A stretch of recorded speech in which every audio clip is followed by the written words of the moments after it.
I'm about to give you the best tip that you need as a real estate agent when you are talking to your clients. Let's talk about it.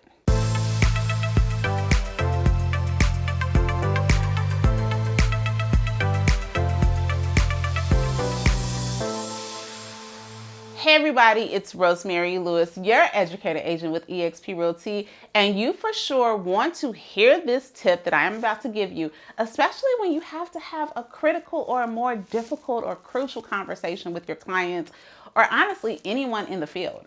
But before we get into it, you already know what your girl needs you to do. Go ahead and subscribe to the channel. That way when I post a video, you will know all about it, and drop a comment below. I love it when y'all comment because I want to know, is this video resonating with you? And did you already have this tip, or did your homegirl put you on? Okay, so make sure that you subscribe and hit the notification bell. Let's get into our topic for today.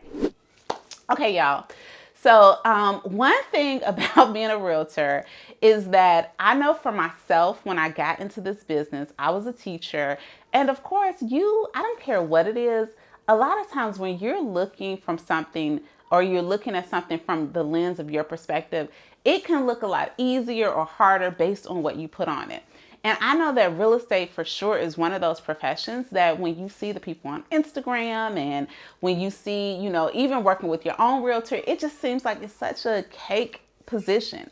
And I will tell you that there are lots of things that you can do to automate it to make it a lot more easier. But one part that I wasn't really prepared for was the amount of difficult conversations that you will have.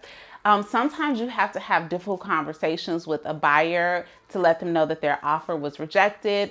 You may have to have a crucial conversation with a builder to express, frustration because of timelines, a conversation with the seller because they're thinking one thing about their house and the feedback presents something different. There are a lot of tough conversations that happen in this business. And one thing that I want to express to you all is that the way we deliver that information, or we go into having those conversations, even when we're cold calling, right? The energy that we bring, a lot of times what you put out is what you're going to receive back. So I'm going to give you one small tip when it comes to having not only difficult conversations, but any conversation. Ready for it? This is the tip. Smile when you talk.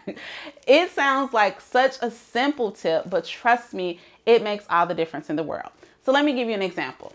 Let's pretend that I have a buyer and we have offered on our third property and found out that for whatever reason, they did not get the deal, right? I have to call them and I have to tell them that, you know what, our offer wasn't accepted, but here's the feedback. So here's the first one. Hey Kim, it's Rosemary. Just wanted to let you know that I spoke to the agent over on Richmond Street, and unfortunately, they did not accept our offer. Yeah, he said that it was really good, but there was one more that was just a little bit better than ours, and if we want to, we can fill out for a backup offer. Just let me know what you think, and then we can just go back to the drawing board. Okay. Here's the next one. Hey Kim, it's Rosemary. How you doing today? Great. Okay, so want to give you some feedback. I did actually speak to the agent on Richmond, and first of all, she said that our offer was beautifully written and that we were really, really strong. However, there was one buyer who was able to, meet the terms. And I will tell exactly what the terms are. The price was a little higher. They were able to accommodate a lease back, whatever. But listen, Kim, I'll tell you this. I know that we crunched the numbers, and one thing that you can feel good about is that we did what was best for you, right? We went as high as you can go. We put in our very best offer. I've already established rapport, and we do even have an opportunity to submit for a backup offer. And while this one, as of right now, it didn't quite turn out the way that we thought, we can take this feedback, go back to the drawing board, and I'm confident, girl, that we are going to find your house. That is what I'm confident of. Even if it's not this one, I know that, I'm going to work hard for you. I know that you are excited about this, and we're going to find the perfect home for you, even if it wasn't Richmond. You see that? I'm delivering the same information, but the energy and just the act of smiling is going to change how my client receives it. That first client, Kim, she might go into that like, ugh, forget it. I'm just going to rent for the next year.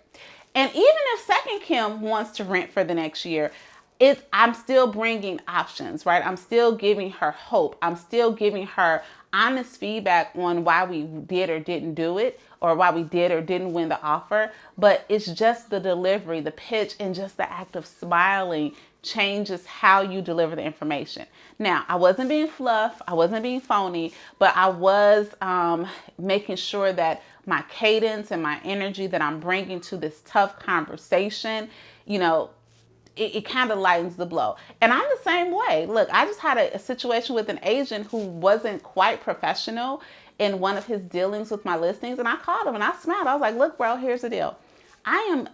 We are in this together. You're working for your client. I'm working for my client. But there are some things that are just not ethical, and it's not okay. Okay. So however we want to deal with it, that's fine. If we have to terminate this contract, I completely understand. But just understand it's not personal.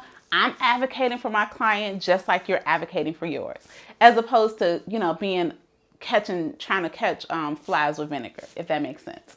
So to recap, the one tip that you want to have, especially when you're having tough conversations, is like literally practice smiling when you're talking, and that will help you to just set the tone for how the conversation will go. Okay? Okay. Now, let me know in comments, is this something that you already do? Is this something that you're thinking about? Like, hey, I want to try. I want to hear all about it. And while you're at it, connect with me on social. On Instagram, I am Rosemary, the Realtor. Would love to just connect with you there and to learn more about your business. And while you're at it, y'all, I have a course that I teach for realtors. Time Blocking 101 for Realtors, agenteducationacademy.com. Go and check it out. Trust me, if you feel like you are running around with a chicken with your head cut off, or you're the opposite, you feel like, I don't even know what to do with my time. Like, I want to work, but I don't know how to spend it. This course is for you. It's only $199, so you definitely want to check it out. Now, if you made it to the end of this video and you are not subscribed to my channel, what are you doing with your life? Go ahead and subscribe, and I will see you next week. Bye.